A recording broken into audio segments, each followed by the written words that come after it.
Come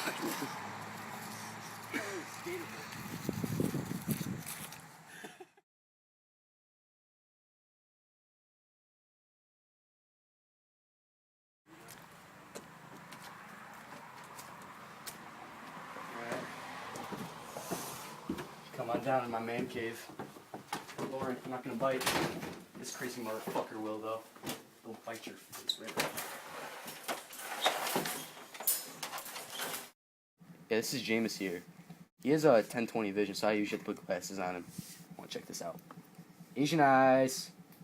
Look at that. Hey, it doesn't really matter. He has bad eyes anyway. So he has to wear glasses.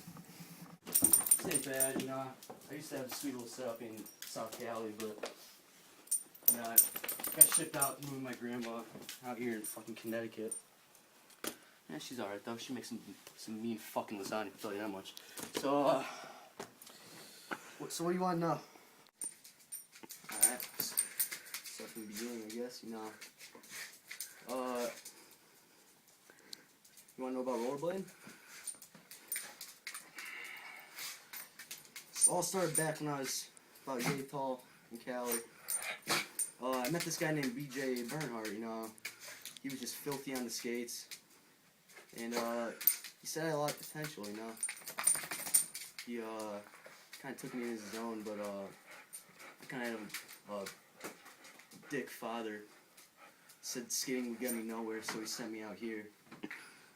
So, you know, kind of threw my life away there, but kind of had to take up hockey, you know, because you know what they say about rollerbladers, either you're at a gay rally or you're a hockey player, so started that up a little bit, went down to the rinks, and then I met Zazmataz.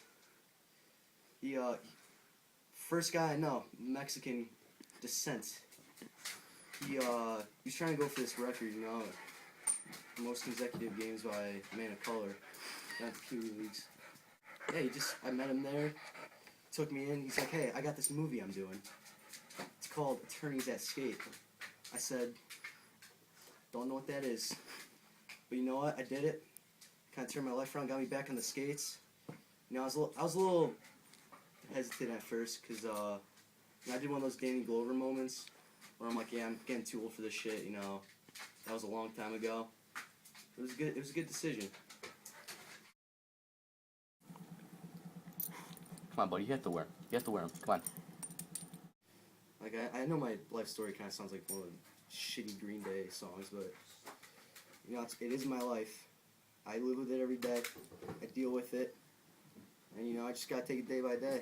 Get my skating back up the way it used to be. Maybe go pro. Get back with BJ and the boys and take it from there. Speaking of fashion, check out these puppies. Check it out.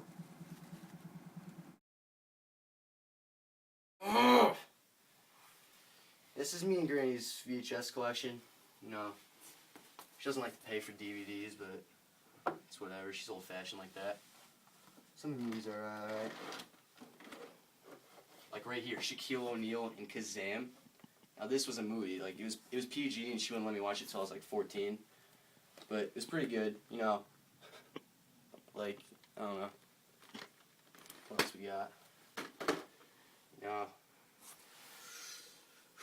Johnny Tsunami, the movie sucked dick. You know, Forrest Gump was pretty bad.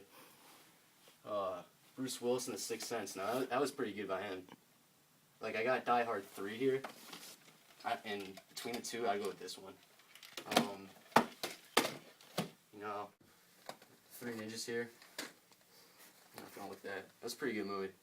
You know, New York Post says it was a kick, but I enjoyed it. You know, should get back. You know, kids doing karate. It's pretty cool. Not gonna lie. Let's see what else. But like we were saying before about the pants, probably the best gift I ever got from BJ and the boys. They learned I was moving to the East Coast, and they want to give me a little gift, help me with my skating. So no, they're good. They're durable. Not really bad with the wind and everything, but I learned they're about say $12, $14.99 at Walmart. But yeah, it was really nice of them.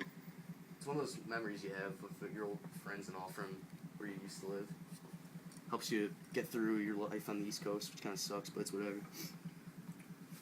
Style, though. Smooth. Classic.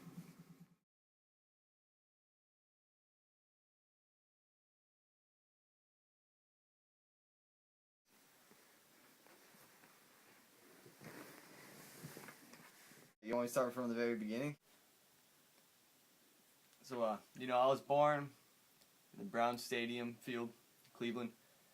But, my parents left me, so I grew up in the Brown Stadium field. Just parkouring on the seats when no one was there. Sometimes when they were there, they'd pay me and stuff.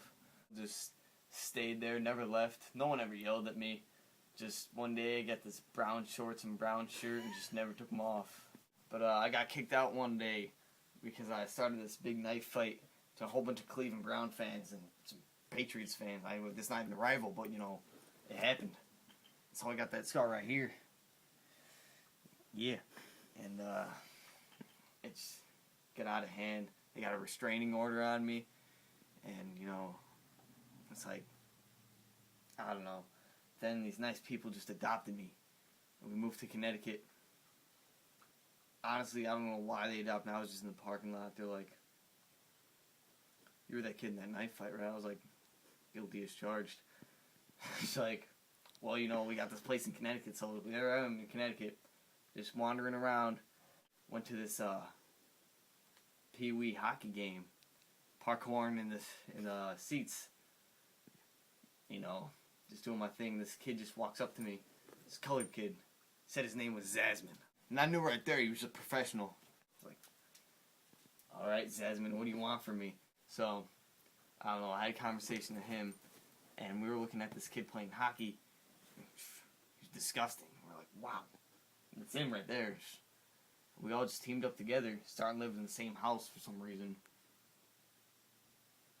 Moved away from my so-called adopted parents who adopted me after a knife fight. Who does that, by the way? It's like throwing a shoe.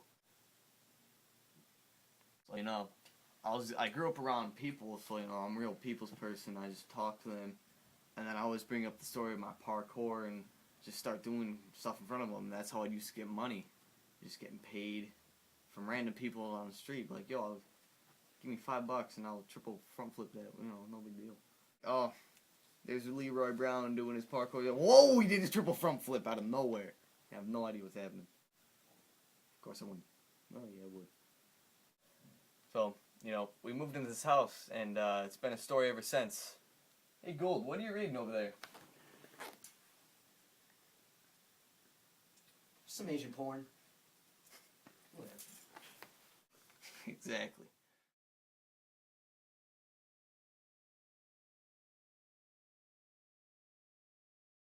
Name, Arturo Zasman. People call me Zazmataz. Born December 2nd, 1993, Raleigh, North Carolina. How did I get into skating? Never really much of a rollerblader. I'm more of a scoot kid. I like the work of Peter Berg, excellent director. Friday Night Lights, Hancock, Very Bad Things. Music, I don't know. Kind of like 70s sort of funk disco stuff. Like the soundtrack to Boogie Nights. That's good. That's good. Besides using the old scooter, I like to play billiards. Actually 9-ball I prefer. It's a lot of fun. 8-ball, you just pretty much go in blind. Just hit whatever ball you want. 9-ball, it's a system, 1, 2, 3, 4, 5, 6, 7, 8, 9-ball. Alright, go. They told me,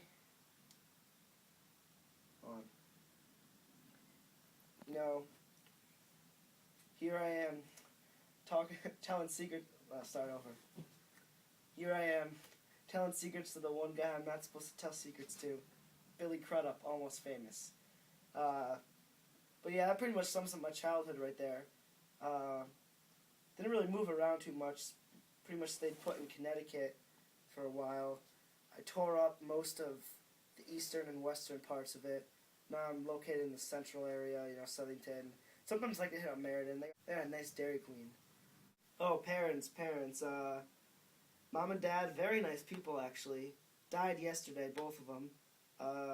Piano fell on top of my mother, and my dad, trying to be the hero that he was, be chivalrous like a knight from the old medieval times, tried lifting it off her, but he only lifted it high enough for him to fall underneath it as well. I couldn't hear the cries for help. I was actually outside practicing some scooter stuff, and I went in to get a little saltine snack, but the only snack that I got was a taste of death. Go.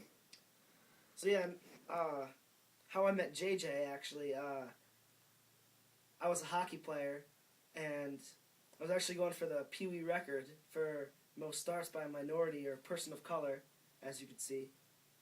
My color's brown, and I went down to the rink for some extra rink time, and he's probably going to be too proud to admit this himself in the interview, but I saw little JJ huddled outside in the cold, taking off his skates, and I was worried for him. I didn't know who he was at the time.